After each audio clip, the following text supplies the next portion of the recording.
Tafatrans taldeak egin zuen bisita Belabietara 3. jardunaldiko partiduan. Talde nafarrak estrategia jokaldietan asmatuz lortu zituen 3 puntuak. Laburu partidua galtzen hasi zen. Huts eta bat. 6. minutuan jaso zuen lehenengo golpea.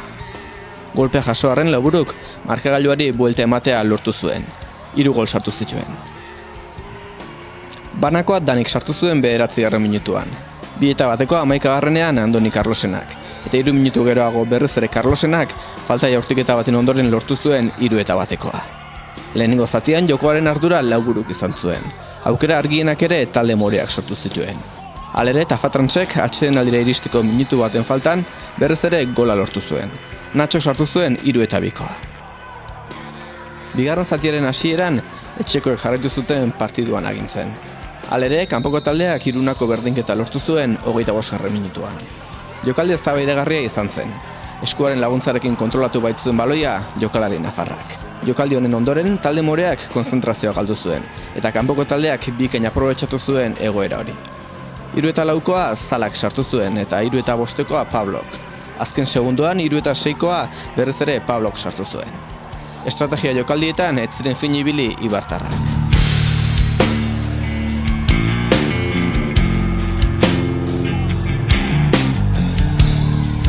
Galtzen hasi gara partidua, baina bastante azkar lortu dugu buelta matea eta ondo jolasten. Lehenengo zatin behaiek baino gehiago izan gehala ustet, baina sartu izkuen golak estrategian izan dira. Jokun ez du gu baino gehiago sortu, baina estrategian min asko indigu. Eta gainea bagenekin ekipo hona ziala estrategian, da aste guztia estrategian defentsa landu dugu. Eta 3-4 gol estrategian enkajatzea mina indigu. Es un partido muy raro. Yo creo que la clave ha estado en 2 puntos. Uno, que nos han metido creo que 3 o 4 goles de estrategia.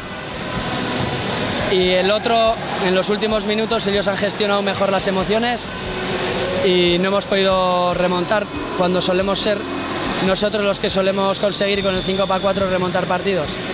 La remontada de ellos, pues en la primera parte hemos estado nosotros, bueno, en casi todo el partido hemos llevado nosotros el peso del partido con las posesiones de balón, muchas llegadas a portería, así estaba el 3-1, lógicamente por lo que había pasado en el juego.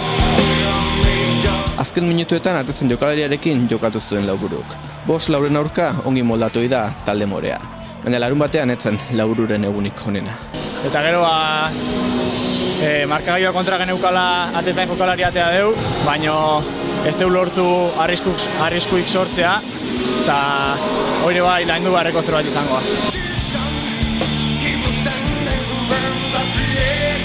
Sailkapenari begiratuta 7. postuan dago Laburu, 4 puntu dauzka. Liga etxen irabaziz hasi zuen, aurreko astean Otxarta beren kantxan berdindu egin zuen, eta azken partidua galdu egin du. Bueno, la valoración en cuanto a juego no me puedo quejar, el equipo está jugando bien, está transmitiendo y haciendo lo que trabajamos en los entrenamientos. Son gente muy joven que cada partido crecemos. Lo importante es que hoy, a pesar de la derrota, hayamos crecido un poquito más. Y bueno, los puntos son lo que cuentan en la clasificación. De 3 partidos, una derrota, un empate y una victoria, nos dejan con 4 puntos, me imagino que en mitad de la clasificación, pero todavía es muy pronto para valorar eso. Aurrera begira, hurrengo jardunaldian, Zaragozara bidaia egin beharko du Laburuk. Pintzenke taldearen kantxan jokatuko du. Gure asmoa aurten goran ibiltzea da, eta goran ibiltzeko hasi behar duia bizkanaka inertzia ona hartzen, da partidok irabazten juten. Eta hurrengo 2 asteko oso gorrak izango ja, ze daukau larun baten Zaragozan eta aste arten kopako partidua. Eta gero berriro etxen ekipo gor baten kontra eta aste oso gorra izangoa, entrenamenduk eta partidok eta